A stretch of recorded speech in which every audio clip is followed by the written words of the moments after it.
My sister, WHO, always tries to put me down, stole my wedding dress and married my fiancé for his money while I was away for a business meeting. Upon my return, my sister smugly said, "I have a surprise for you." And when she tried to introduce my fiancé as her husband, I couldn't help but laugh because Therman she married was actually.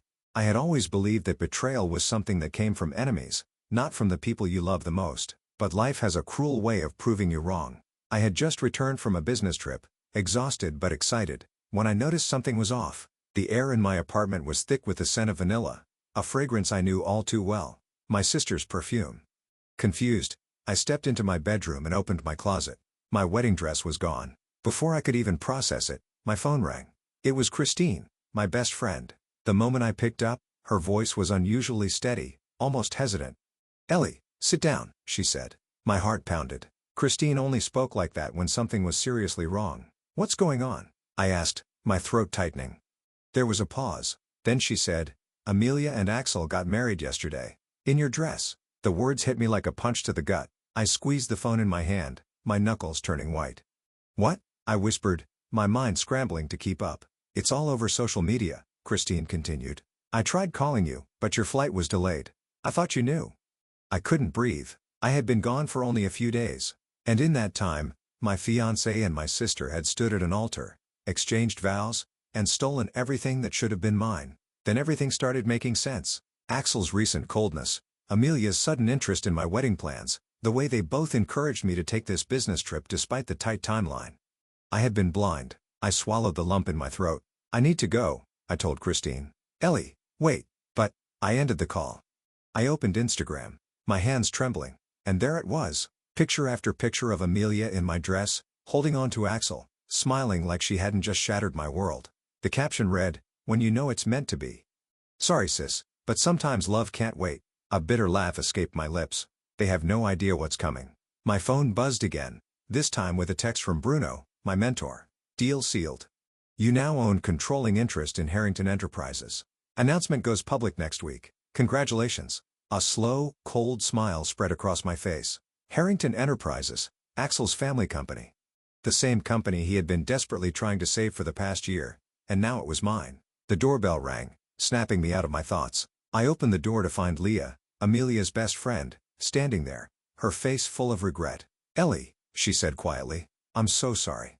I tried to stop her. I stepped aside, letting her in. "Tell me everything." Leah hesitated before sitting on my couch. She wrung her hands together, guilt written all over her face. "It was planned for weeks," she admitted. "Amelia told Axel you were cheating on him. She even staged fake messages between you and your business partner. And when he confronted her about his doubts, she told him that fate had brought them together, that you were too focused on your career to love him the way he deserved." I clenched my fists. "And my dress? My apartment key?" "She stole your spare key weeks ago," Leah said, voice barely above a whisper. "She wanted to make sure you wouldn't stop her." I inhaled sharply, forcing myself to stay calm. The old me would have screamed, cried, demanded answers, but I wasn't that person anymore. I had leverage now. I had power, and I was going to use it. Leah hesitated. "They're having a celebration dinner tonight at Bella's." I exhaled slowly. "Good to know." She looked up at me, surprised. "You're not going to do anything reckless, are you?" I smiled, but it didn't reach my eyes. "Oh, Leah," I murmured, standing up. "You should know me better than that because I never played to participate. I played to win." I stared at my phone, scrolling through the endless flood of comments and likes beneath Amelia's latest Instagram post. "When you know, it's meant to be." "Sorry sis, but sometimes love can't wait." I laughed. Not because it was funny. No, there was nothing amusing about my fiancé and my sister betraying me, but because they truly had no idea what they had walked into.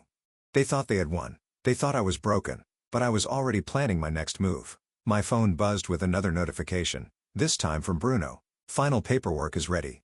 Once you sign, it's official." I walked over to my desk, sat down, and opened my laptop.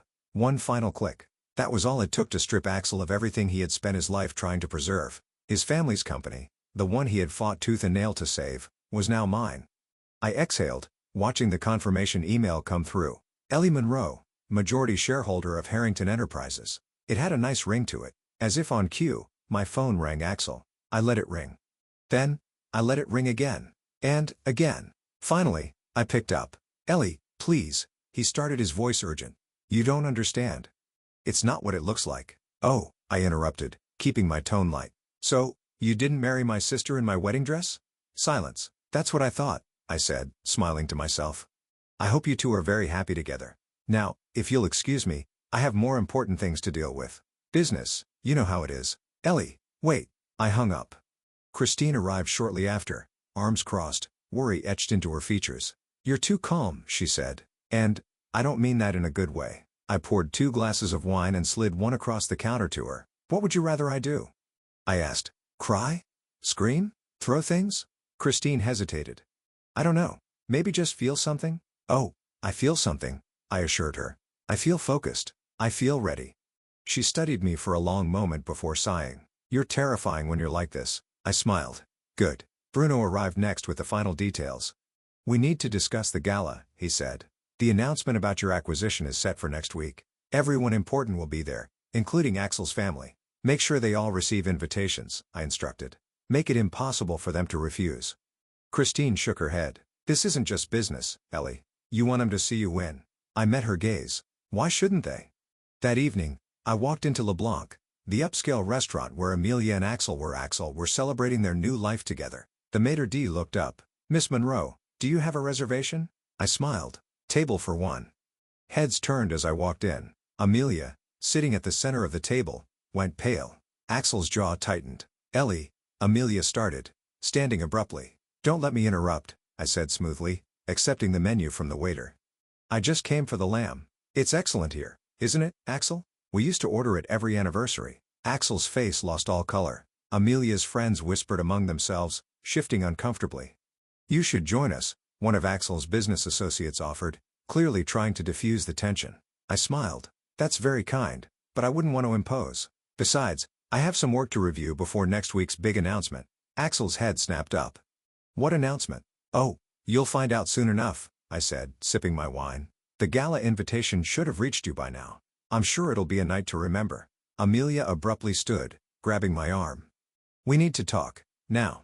I let her pull me toward the restroom, watching her carefully. She turned to me the moment the door shut. Ellie, please. I know you're angry. Angry? I repeated, tilting my head. No, Amelia, I'm not angry. Her eyes filled with desperation. You don't understand. Oh, I understand perfectly. I took a step closer. You lied. You stole. You betrayed me. And for what? A man who was never yours to begin with. She flinched. We didn't mean to hurt you. I laughed softly. Oh, sweetheart, you didn't mean to. You wore my dress. You planned this for months. But here's the thing. Betrayal has consequences. A sharp knock interrupted us. Amelia? Axel's voice. Is everything okay? I turned, unlocking the door and meeting his gaze. Oh, everything's fine, I said smoothly. We were just having a little sisterly chat. His eyes darted between us, filled with unease. Ellie? By the way, Axel, I said, tilting my head. How's the company doing? I heard some interesting things about last quarter's financials. His expression darkened. How do you? I patted his cheek as I passed. You should really pay more attention, darling. Back at my table, my phone buzzed. A text from an unknown number. We need to talk about Axel Harrington. Meet me tomorrow at 10 a.m., Capital Coffee. Ask for Cameron. I stared at the message for a moment before another text came through. I have information you'll want to hear before the gala. Across the restaurant, Amelia and Axel sat in tense silence, their celebration thoroughly ruined. The waiter approached. More champagne, miss? I shook my head. No, but please send a bottle to my sister's table. I raised my glass in their direction. They thought they had won, but they had no idea. I was just getting started. I arrived at Capital Coffee 10 minutes early, scanning the crowded cafe until I spotted him, a man in a charcoal suit sitting in a corner, his posture relaxed but eyes sharp. He waved me over. You must be Ellie Monroe, he said as I sat down. And, you must be Cameron, I replied. He slid a folder across the table. I'm the external auditor for Harrington Enterprises. I think you're going to want to see this. I opened it, my eyes scanning the documents. Bank statements, wire transfers, records of money being funneled out of the company. Millions of dollars. My stomach tightened. Axel's been stealing from his own company, Cameron said. But here's where it gets interesting. The money isn't in his accounts. It's in accounts under your sister's name. My breath caught. Amelia? He nodded. I don't think she knows. The accounts were created months ago with transactions Axel initiated. I've seen this before. He's setting her up. If this ever came to light, he'd blame her. claimed she was behind it all. I closed the folder slowly. So this wasn't just about betrayal anymore. This was about fraud. And Axel was willing to throw Amelia under the bus to save himself. Does the board know? I asked. Not yet, Cameron said. I was preparing my report when I heard about your acquisition. I figured you might want to handle this before I go public. My phone buzzed. Leah? I hesitated, then answered. Ellie, Amelia's freaking out, she said. She got bank statements for accounts she doesn't recognize. Axel told her it was a banking error, but she doesn't believe him. She's scared. I exhaled slowly. Tell her to keep those statements safe. And tell her not to sign anything Axel gives her. Ellie, what's going on? I'll explain soon, I said before hanging up. I turned back to Cameron, determination hardening my voice. We need to move fast. The board meeting is this afternoon. I want Axel blindsided. Cameron smirked. I like the way you think. Back at my apartment, Christine and Bruno were waiting. How bad is it? Christine asked. I tossed the folder onto the table. Worse than we thought. Axel's not just a liar. He's a criminal. Bruno flipped through the documents, his expression unreadable. If the board sees this, he's finished. Then let's make sure they do, I said. Bruno, you need to make sure I have their full support when I take over. Christine crossed her arms. And, Amelia? I hesitated. She's a victim in this too, but that doesn't mean I forgive her. Not yet, Christine sighed. Just don't let revenge be the only thing driving you. This isn't just revenge, I said. This is business. The emergency board meeting was set for 3 p.m. and I arrived early, watching as the members trickled in. Harrington's senior executives, key investors, Axel's own father, they were all here. And then, at exactly 3:05, Axel walked in. His eyes locked onto me, confusion flickering in them before turning into suspicion. What the hell is this?